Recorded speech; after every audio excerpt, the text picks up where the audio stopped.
জুলাই অভ্যুত্থানে শহীদ ৫ সাংবাদিক পরিবারকে প্রতিশ্রুতি দেয়া ১ কোটি টাকার চেক হস্তান্তর করেছে বসুন্ধরা গ্রুপ।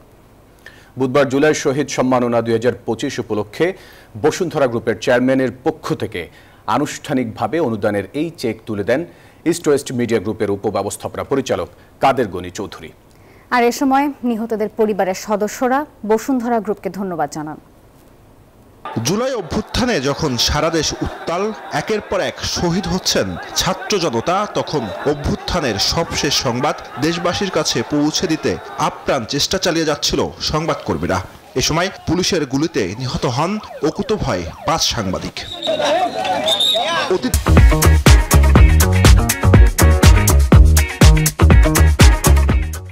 মতো এবারও নির্যাতিত ও নিপীড়িত মানুষের পাশে দাঁড়িয়েছে বসুন্ধরা গ্রুপ।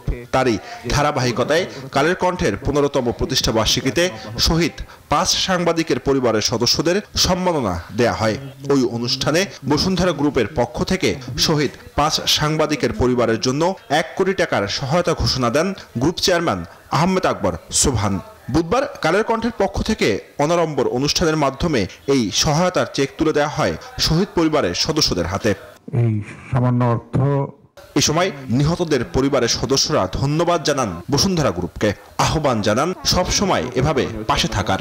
ভালো কাজের জন্য, দেশ সেবার জন্য আপনারা যদি আমাকে আপনাদের পাশে কোনো কাজের সঙ্গে রাখেন, আমি অন্ততপক্ষে খুশি হব।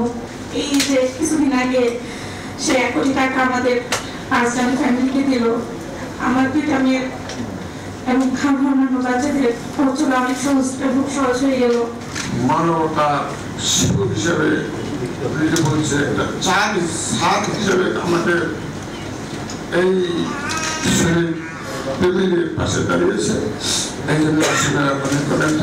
এ সময় ইস্ট ওয়েস্ট মিডিয়া গ্রুপের উপব্যবস্থাপনা পরিচালক কাদের গনি চৌধুরী স্বৈরাচার হাসিনা সরকারের আমলে গণমাধ্যমের উপর চালানো নির্যাতনের উল্লেখ করে সংবাদকর্মীদের আপোষহীনভাবে কাজ করার আহ্বান জানান। সাংবাদিকদের একটা বৃহৎ অংশ সেই সময় আপোষকামী সাংবাদিকতা শুরু করেন, হয়তোবা নির্দিষ্ট করেছেন সুযোগ সুবিধা নেওয়ার জন্য, অথবা চাপে পড়ে করেছেন, বা সেটা করা হয়েছে। বাট একটি সময়ে আমরা দেখেছি অনেক সাংবাদিকদের সাহস করে লেখার জন্য, প্রতিবাদ করার জন্য, সেখানে হত্যাকাণ্ডগুলো, নির্যাতন, নিপীড়ন তুলে ধরার জন্য। আজকের যে ৫ শহীদ সাংবাদিককে আমরা এখানে সম্মান জানাচ্ছি, তাদের পরিবারকে। এই ৫ জন সাংবাদিক ছিলেন অসীম সাহসী সাংবাদিক। বসুন্ধরা গ্রুপ সবসময় এই পরিবারগুলোর পাশে থাকবে বলেও জানান তিনি। আমাদের চেয়ারম্যান মহোদয় আপনাদেরকে সালাম এবং শুভেচ্ছা জানিয়েছেন। জুবাইর সানি, নিউজ 24, ঢাকা।